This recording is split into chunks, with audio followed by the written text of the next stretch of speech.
I'd rather have Jesus than silver or gold. Saludándole en el amor del Señor, deseando rica y abundantes bendiciones del cielo hacia sus vidas. Ha llegado la hora de compartir el devocional, el pancito diario de vida que tanto bien hace a nuestras almas. Hoy vamos a observar la predicción de la apostasía, para lo cual le invito a que vayamos a la Biblia, a la primera carta del apóstol San Pablo a Timoteo, capítulo 4, versículos 1 hasta el versículo 5.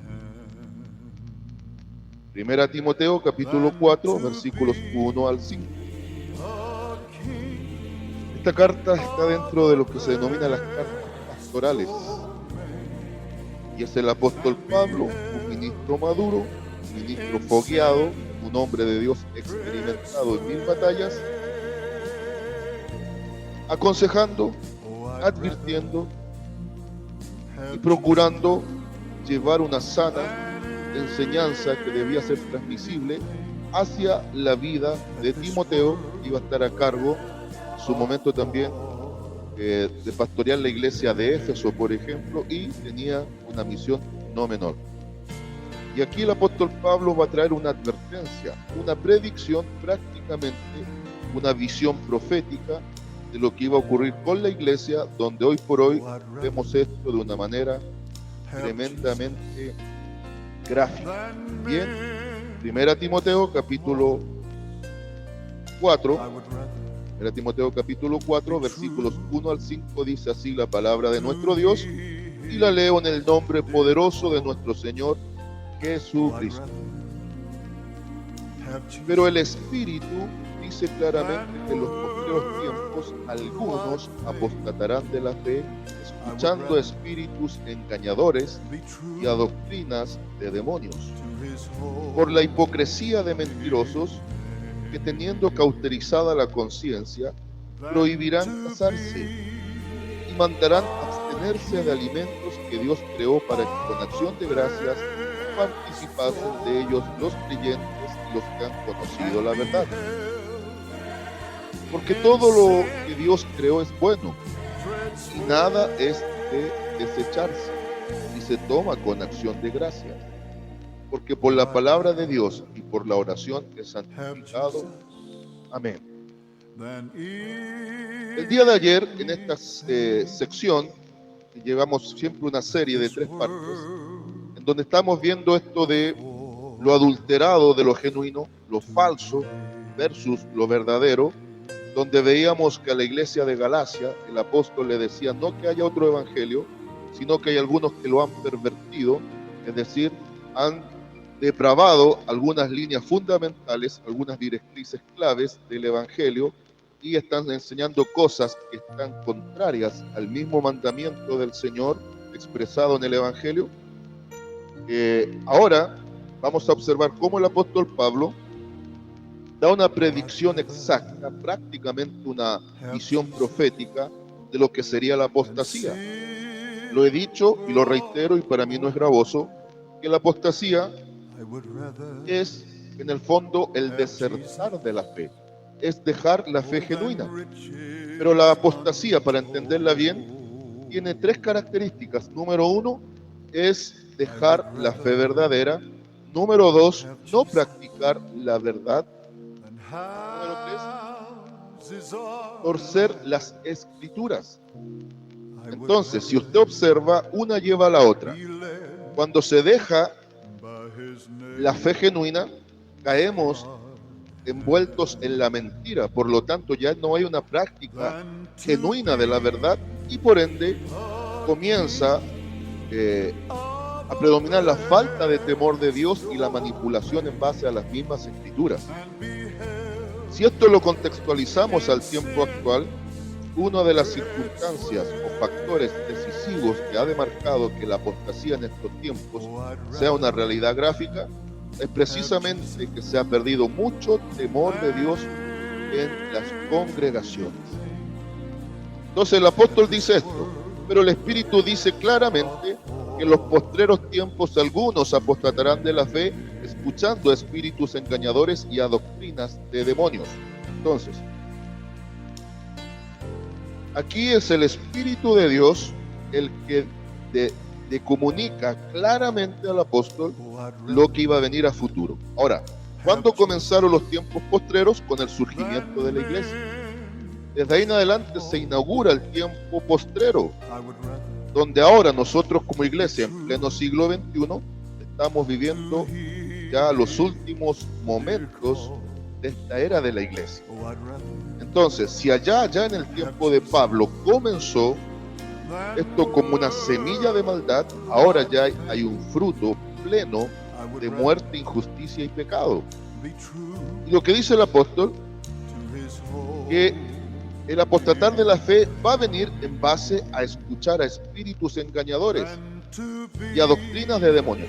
Por favor, la idea de espíritus engañadores no es necesariamente espíritus que anden como seres descarnados en el aire, sino que van a ser espíritus que están manipulando las mentes de personas que están engañadas, siendo engañados y engañando a otros.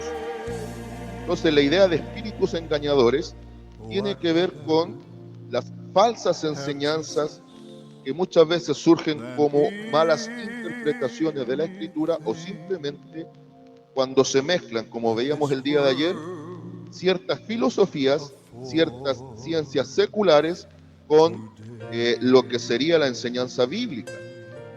Y eso es una realidad.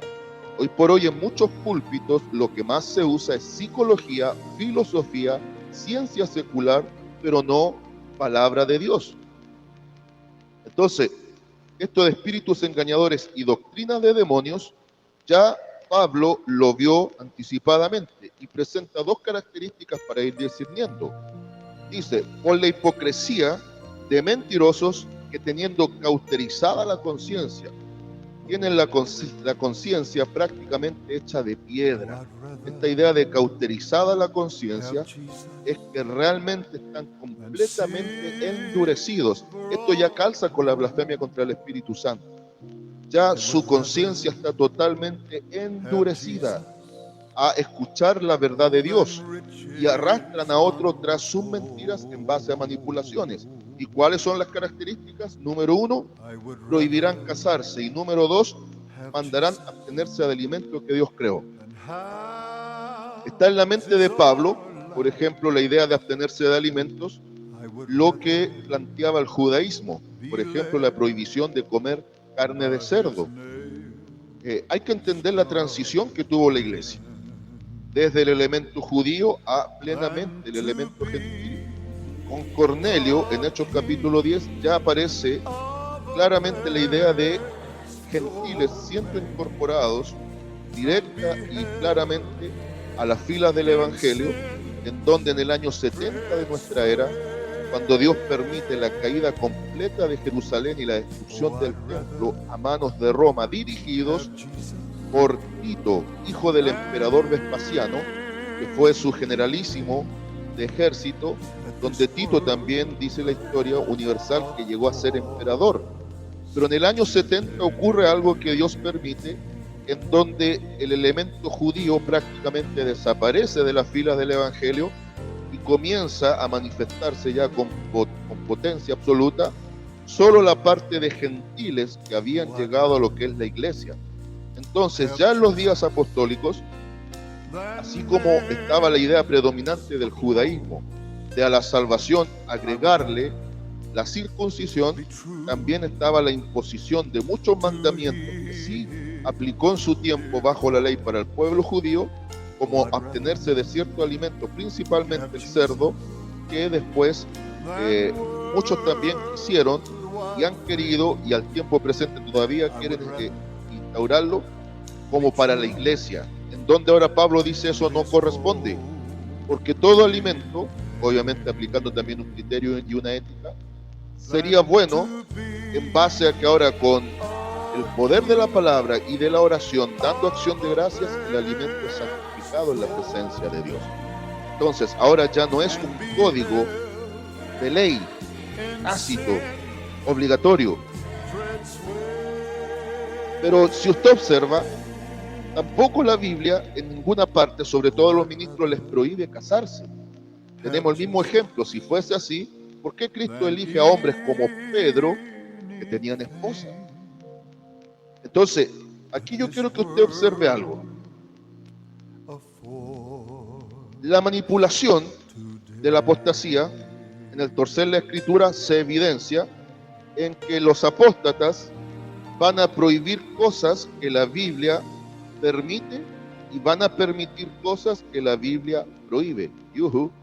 En otras palabras, en el tiempo presente vemos los dos extremos de la apostasía. El hiperlegalismo, donde todo es pecado y solamente en base a cómo nos vistamos externamente somos santos. Y también está el hiperliberalismo, en donde lo único que importa es saber que Dios va a arrebatar corazones, por lo tanto da lo mismo cómo seamos y cómo actuemos, porque salvo siempre salvo. Ambas posturas son extremas y están totalmente reñidas contra la palabra.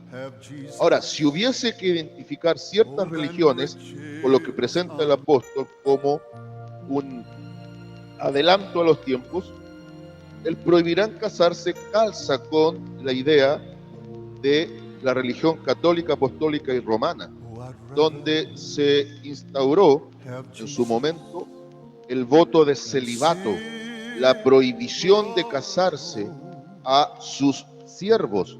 El tema es que la historia, y usted lo puede buscar si gusta, registra que esta medida fue para que no se viese obligada la iglesia formal, la iglesia instituida, la religión en sí, católica, no se viese obligada a dejarle herencia a los hijos de los sacerdotes. Es por eso que el Vaticano hoy por hoy es el pequeño país, el pequeño estado más rico del mundo, donde con todas las riquezas que tienen, incluyendo la banca, porque esta gente son dueños de grandes bancos internacionales, se podría quitar el hambre al mundo 3 y 4 veces completo. Eso le da a entender por qué prohibieron el casarse, no que la Biblia lo instaurara, no que la Biblia lo regulara, sino que ellos, por situaciones de conveniencia, lo hicieron así. Entonces esta religión falsa calza con la idea que presenta el Espíritu Santo a través del apóstol Pablo y se lo comunica a Timoteo de la prohibición del matrimonio.